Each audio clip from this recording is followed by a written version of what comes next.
আসসালামু আলাইকুম ওয়া রাহমাতুল্লাহ। ইন্নাল হামদুলিল্লাহ নাহমাদুহু ওয়া নুসাল্লি ওয়া নুসাল্লিমু আলা রাসূলিহিল কারীম। আম্মা বা'দ, ফাআউযু বিল্লাহি মিনাশ শাইতানির রাজীম। বিসমিল্লাহির রহমানির রহিম। কুরবানি এমন একটা ইবাদত যা আদম আলাইহিস সালামের জামানা থেকে অদ্যাবধি চলে আসছে, এমনকি জাহিলিয়াতের জামানা যাকে ইবাদত মনে করা হতো। মহান আল্লাহ তাআলা বলেন, ওয়ালিকুল্লি উম্মাতিন জাআলনা মানসাকাল লিয়াযকুরুসমাল্লাহি আলা মা রাযাকাহুম মিন বাহিমাতিল আনআম। মহান আল্লাহ তাআলা ঘোষণা করেন যে আল্লাহ তাআলা প্রত্যেক জাতির জন্য একটা কোরবানিকে নির্ধারণ করে দিয়েছেন, যাতে করে আল্লাহ তাআলা তাদেরকে যেই চতুষ্পদ প্রাণীসমূহ রিজিক হিসাবে দিয়েছেন তার উপরে আল্লাহ তাআলার নামকে স্মরণ করা হয়। অর্থাৎ যে সমস্ত পশু দ্বারা কোরবানি করা হয়, যেমন উট, গরু, মহিষ, ছাগল, ভেড়া, দুম্বা ইত্যাদি, এগুলোর উপরে আল্লাহ তাআলার নাম স্মরণ করা, অর্থাৎ আল্লাহর নামে এগুলোকে কোরবানি দেওয়া হয়। এই কোরবানি আল্লাহ তাআলা প্রত্যেক জাতির জন্য নির্ধারণ করেছেন। সূরাতুল হজ ৩৪ নম্বর আয়াত। তবে প্রত্যেক জামানায় সেই জামানায় কোরবানির আলাদা আলাদা কাইফিয়ত অবস্থা ছিল।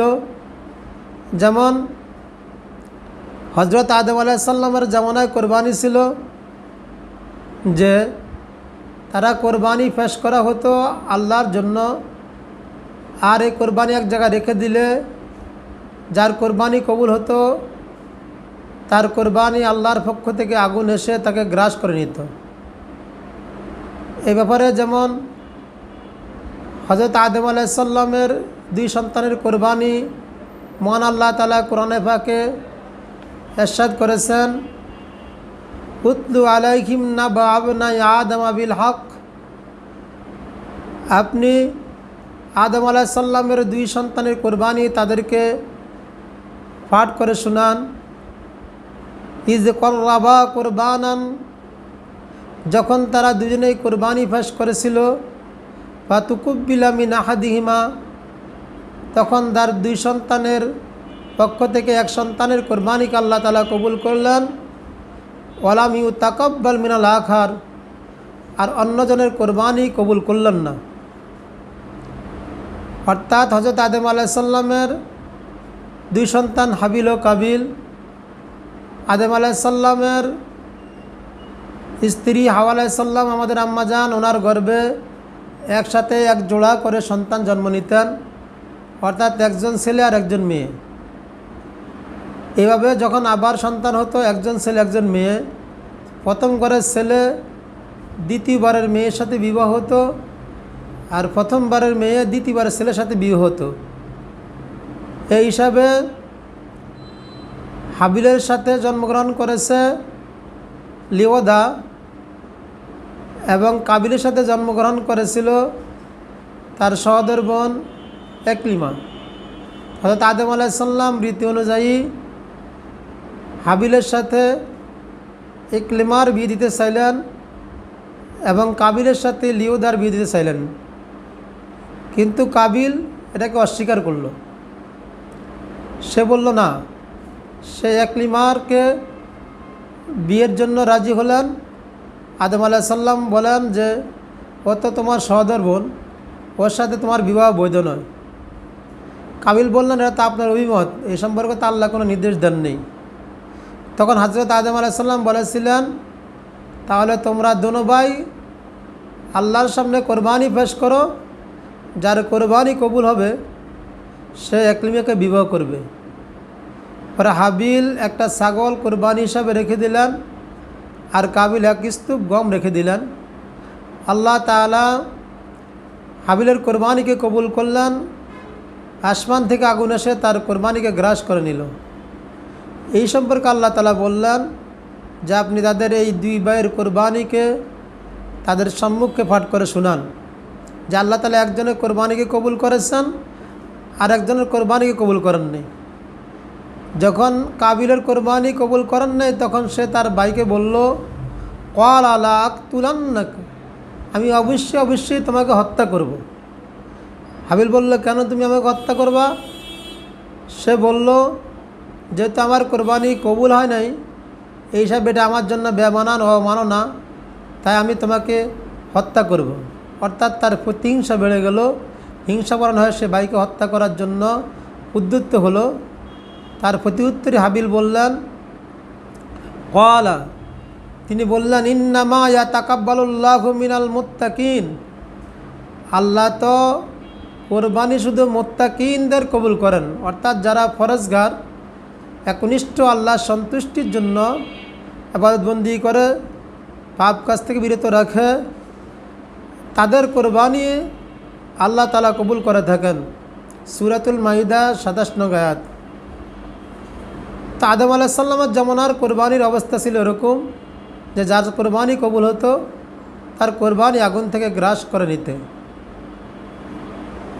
এইভাবে এক এক জামানার কোরবানির এক এক অবস্থা ছিল। ইব্রাহিম আলাইহিস সালামকে আল্লাহ তাআলা কোরবানির নির্দেশ দিয়েছেন, আর ইব্রাহিম আলাইহিস সালামের জন্য কোরবানির নির্দেশ ছিল স্বয়ং তার ছেলে ইসমাইল আলাইহিস সালামকে কোরবানি করার। ইব্রাহিম আলাইহিস সালাম এবং ইসমাইল আলাইহিস সালাম বাপ ছেলে উভয়ই যখন রাজি হলেন, সেই দৃশ্যটা আল্লাহ তাআলা কোরআনে পাকে ঘোষণা করলেন, ফালাম্মা আসলামা, যখন তারা উভয়ই সম্মতি প্রকাশ করলেন, অর্থাৎ আল্লাহর হুকুমের নিকট আত্মসমর্পণ করলেন। ইব্রাহিম আলাইহিস সালাম কোরবানির জন্য নিজে প্রস্তুতি গ্রহণ করলেন, ইসমাইল আলাইহিস সালামও নিজেই রাজি হয়ে গেলেন, উভয়ই কোরবানির জন্য প্রস্তুত হয়ে গেলেন। ওয়াতাল্লাহু লিল জাবিন, এবং ইব্রাহিম আলাইহিস সালাম শ্রীপুত্র ইসমাইল আলাইহিস সালামকে মুখফুল করে যখন শুয়ে দিলেন, ওয়ানাদাইনাহু আইয়া ইব্রাহিম, মন আল্লাহ তাআলা বলেন, তখন আমি ইব্রাহিমকে ডাক দিলাম যে, হে ইব্রাহিম, কদ সাদ্দাকতা রুইয়া, তুমি তোমার স্বপ্নকে সত্যায়ন করেছ, অর্থাৎ সত্য, তোমার যে স্বপ্ন অর্থাৎ ওহি, সেই স্বপ্নকে তুমি সত্যায়ন করেছ, অর্থাৎ বাস্তবায়িত করেছ।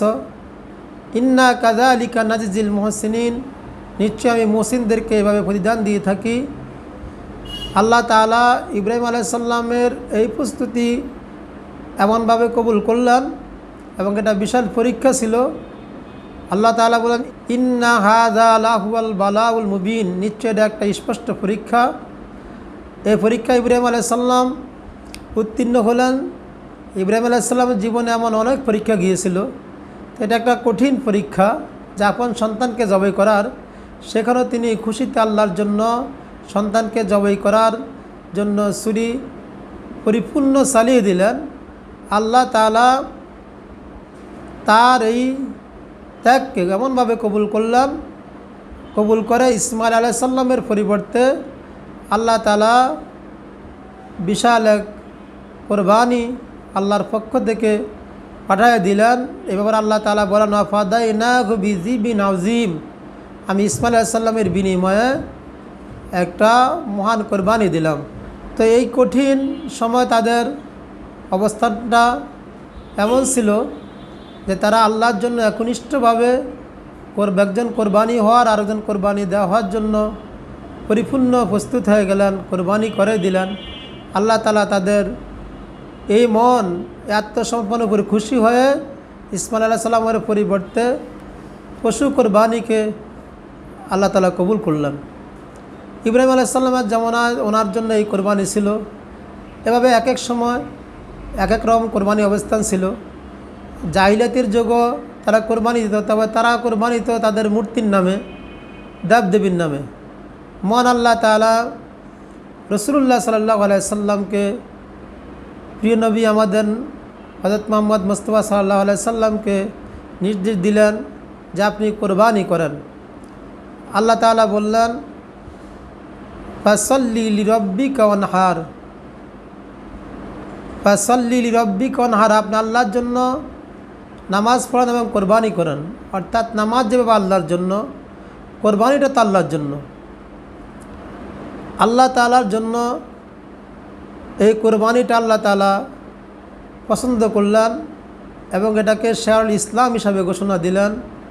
আল্লাহ তাআলা বলেন, ওয়াল বুদনা জাআলনাহা লাকুম মিন শাইরিল্লাহি লাকুম ফিহা খায়র। আর কোরবানি অর্থাৎ উট, গরু, মহিষ, ছাগল, বকরি, দুম্বা, ভেড়া, এগুলো জাআলনাহা লাকুম মিন শাইরিল্লাহ, আল্লাহ তাআলা এগুলো আল্লাহ তাআলার শার অর্থাৎ প্রতীক, চিহ্ন হিসাবে নির্ধারণ করেছেন। এগুলো ইসলামের প্রতীক, ইসলামের চিহ্ন। লাকুম ফিহা খায়র, এবং এর মধ্যে তোমাদের জন্য মঙ্গল রয়েছে। সূরাতুল হজ 36 নম্বর আয়াত। আল্লাহ তাআলা ইব্রাহিম আলাইহিস সালামের ঘটনা বর্ণনা করেছেন সূরাতুস সাফফাতের 103 থেকে 107 নম্বর আয়াত। এবং আল্লাহ তাআলা তার হাবিবকে ঘোষণা দিলেন সূরাতুল কাউসারে, কোরবানির নির্দেশ দিলেন 2 নম্বর আয়াতে। রাসূলুল্লাহ সাল্লাল্লাহু আলাইহি সাল্লামও হিজরতের পর থেকে যখন মদিনা শরীফে আগমন করলেন, তখন মদিনাতে প্রায় 10 বছর ছিলেন। 10 বছর হুজুর সাল্লাল্লাহু আলাইহি সাল্লাম নিয়মিত কোরবানি করতেন। শুধু মক্কা থেকে নয়, মদিনার মধ্যেও রাসূলুল্লাহ সাল্লাল্লাহু আলাইহি সাল্লাম নিয়মিত কোরবানি করতেন। এভাবে এই ব্যাপারে বর্ণিত হাদিস রয়েছে জামুত তিরমিজিতে। আন ইবনে ওমর রাদিয়াল্লাহু তাআলা আনহু কাল, হযরত ইবনে ওমর রাদিয়াল্লাহু তাআলা আনহু বলেন, আকামা রাসূলুল্লাহ সাল্লাল্লাহু আলাইহি সাল্লাম বিল মদিনাতি 10 সিনিনা ইউদাহি। রাসূলুল্লাহ সাল্লাল্লাহু আলাইহি সাল্লাম মদিনা শরীফে 10 বছর অবস্থান করেছেন এবং 10 বছরই হুজুর সাল্লাল্লাহু আলাইহি সাল্লাম নিয়মিত কোরবানি করেছেন। জামি তিরমিজি হামিদিয়া প্রথম খণ্ড 275 নং পৃষ্ঠায়। কোরবানি একমাত্র আল্লাহ তাআলার সন্তুষ্টির জন্য করতে হয় এবং আল্লাহ তাআলার নৈকট্য লাভের জন্য কোরবানি করতে হয়। কোরবানি মানে অর্থ আল্লাহর নৈকট্যতা লাভ করা, নৈকট্যশীল বান্দাদের অন্তর্ভুক্ত হওয়া। তাই কোরবানি একটা বিশাল মাধ্যম আল্লাহ তাআলার সন্তুষ্টি এবং নৈকট্যের জন্য। কেননা আল্লাহ তাআলা বলেন, লা ইয়ানালাল্লাহা লুহুমুহা ওয়ালা দিমাহুহা ওয়ালাকিন ইয়ানালুহুত তাকওয়া মিনকুম। আল্লাহর কাছে তোমরা যে কোরবানি করো তার গোশত এবং তার রক্ত কোনো কিছু আল্লাহর দরবারে পৌঁছে না, শুধু আল্লাহর কাছে পৌঁছে সেটা হলো তোমাদের তাকওয়া, সেটা হলো ফরজগারি। যেমন আগে হাবিল বলেছিলেন যে আল্লাহ তাকওয়াবানদের মুত্তাকিদেরই কোরবানিকে কবুল করেন। আয়াতে আল্লাহ সেটা আবার ঘোষণা দিলেন যে আল্লাহর কাছে তাকওয়াই তোমাদের পৌঁছে। সূরাতুল হজ 37 নম্বর আয়াত। মান আল্লাহ তাআলা আরও বলেন, কুল ইন্না সালাতি ওয়া নুসুকি ওয়া মাহিয়ায়া ওয়া মামাতি লিল্লাহি রাব্বিল আলামিন। রাসূল আপনি বলেন, নিশ্চয় আমার নামাজ, আমার কোরবানি, আমার জীবন, আমার মরণ সব এগুলো আল্লাহ তাআলার জিনিস, সমগ্র জাহানের প্রতিপালক। সুতরাং অন্যান্য ইবাদত যেমন নামাজ, রোজা, হজ, যাকাত আল্লাহ তাআলার জন্য নির্দিষ্ট, ঠিক কোরবানিও একান্ত শুধু আল্লাহ তাআলার জন্যই। সুতরাং কোরবানিকারীগণ শুধু নিয়ত বা উদ্দেশ্যের মধ্যে নিষ্ঠ তাকওয়ার প্রতি যত্নবান হলেই কোরবানির মাধ্যমে আল্লাহ তাআলার সন্তুষ্টি অনেক সব অধিকারী হতে পারেন। অতএব কোরবানি শুধু গোশত খাওয়ার বা সামাজিকতার লজ্জায় বা লোক দেখানোর অথবা প্রতিযোগিতা, বড়ত্ব, অহংকারের জন্য না হওয়া চাই। কেননা যতক্ষণ পর্যন্ত কোরবানি আল্লাহ তাআলার জন্য নির্দিষ্ট না হবে, আল্লাহ তাআলার সন্তুষ্টির জন্য না হবে, ততক্ষণ পর্যন্ত তা কবুল এবং সবার আশা করা যায় না। কোরবানি আল্লাহর কাছে অনেক প্রিয় জিনিস এবং ঈদের দিন, কোরবানির দিন কোরবানির চেয়ে অন্য কোনো প্রিয় জিনিস আল্লাহর কাছে আর নাই। এ সম্পর্কে বর্ণিত হাদিস রয়েছে তিরমিজিতে। আন আয়েশা রাদিয়াল্লাহু তাআলা আনহা আন্না রাসূলুল্লাহ সাল্লাল্লাহু আলাইহি সাল্লাম قال, আমাদের আয়েশা রাদিয়াল্লাহু তাআলা আনহা থেকে বর্ণিত, তিনি বলেন রাসূলুল্লাহ সাল্লাল্লাহু আলাইহি সাল্লাম বলেছেন, মা আমিলা আদামি মিন আমালি ইয়ামান নাহার। মানুষ কোরবানির দিন যে আমল করে, আহাব্বু ইলাল্লাহি মিন ইহরাকিদ দাম, তার মধ্যে সবচেয়ে বেশি প্রিয় আমল হলো যে আল্লাহর রাস্তায় রক্ত প্রবাহিত করা। অর্থাৎ যে কোরবানি জন্তুকে আল্লাহর নামে কোরবানি করে তার রক্ত প্রবাহিত করা, এর চেয়ে অধিক প্রিয় ওদিন আল্লাহর কাছে আর কিছু নেই।